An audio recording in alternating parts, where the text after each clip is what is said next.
Para Elmar, a instalação de sistema novo e moderno aqui de painel solar e badak de edifício Cocolichi, ta marca era novo para a companhia de distribuição de corrente. Para algum ano, Elmar prepara para o momento aqui, em qual não mesmo por vender produto e guia cliente na direção de melhor uso de corrente, de forma eficiente e renovável. Com o sistema aqui, o governo los par hopi placa para luna na corrente, dando exemplo na outra na comunidade para assim mesmo gosto. Não somente para estar mais eficiente em uso, mas também para ter mais na conta nos meio ambiente.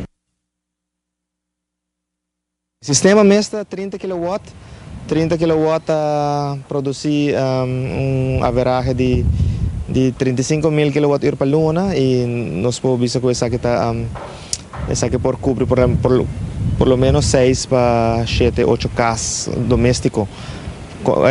Cocolichi mesmo, essa aqui está 2/3 parte de full edifício. Na Elmar, nós temos serviço com o cliente também, nós estamos guiando no processo.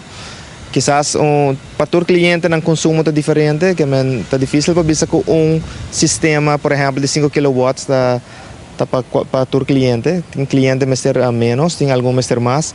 Pero por passar livremente na nosso cantor na Elmar e assim nós por mirar o consumo, a data de cliente, su último, por exemplo, 2 lunas de consumo e assim na análise de quanto que sistema está adequado para pôr.